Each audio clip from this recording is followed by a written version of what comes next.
What is good, everyone? Welcome back to Cleveland Sports Unfiltered. So the dominant topic of the Cleveland Browns offseason has obviously circled around the quarterback position and who will be starting at QB1. And, of course, it's been this since, the firing of Kevin and the hiring of Todd Monken, and how Todd said everybody has a clean slate. Once he said everybody has a clean slate, and then him and Andrew Berry confirming at the owners meeting that it will be a legit, fair, open quarterback competition. I mean, they try to make it seem like Dylan had a shot, but he doesn't. The quarterback competition is down to two. It was always down to two, Shador and Deshaun. But we are not we, but everybody has their opinions on who should start, who shouldn't start, and the reasons why. I've done plenty of videos on why I think Shador should start, but seeing how Watson looks, I mean, I know it's practice, and I'm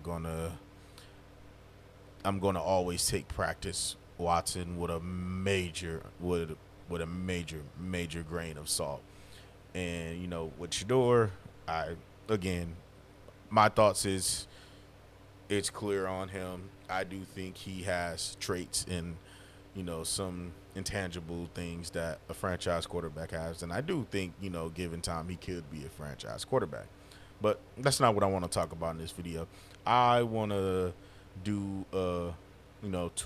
two video on one on each guy, and what would happen if Deshaun Watson or Shador Sanders play the whole season and is successful, throws for a ton of yardage, ton of touchdowns, 10, 11, maybe 12 wins, shock the world, and make a playoff, maybe make a conference finals game and lose out.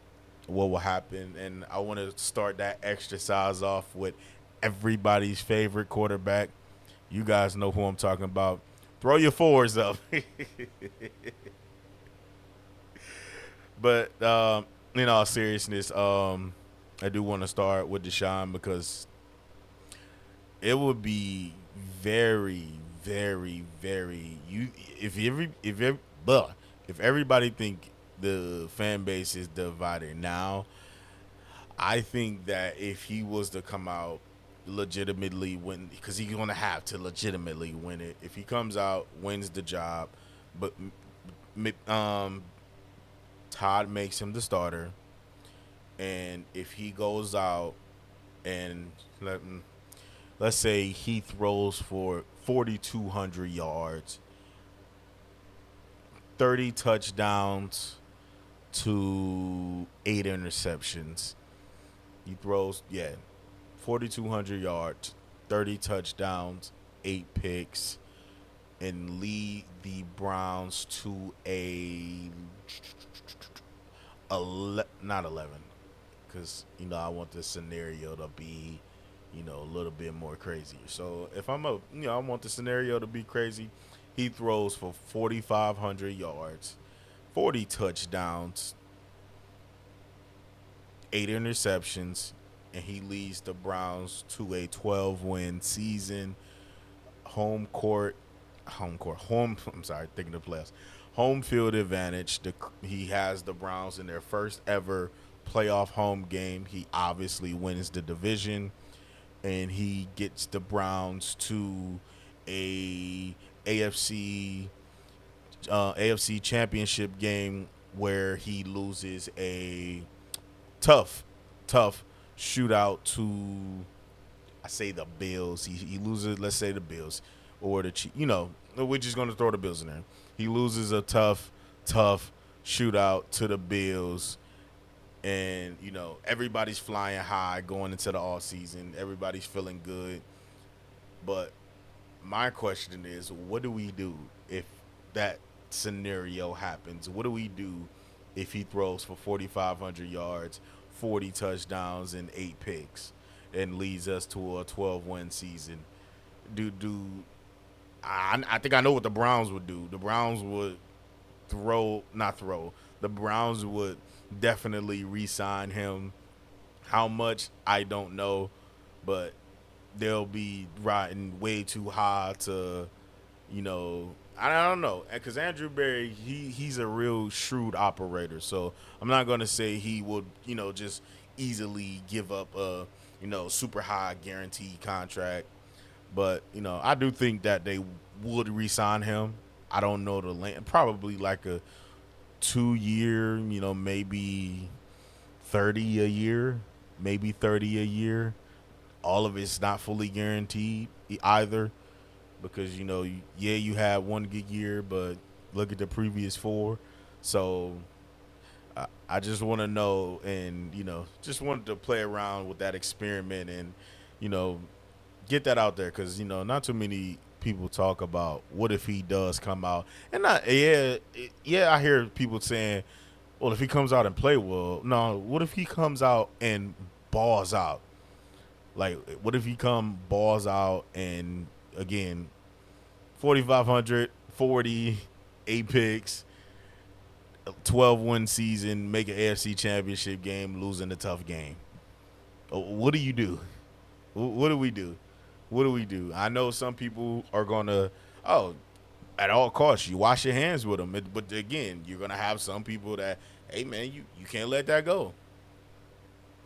Again, like I said earlier, you think we were divided before.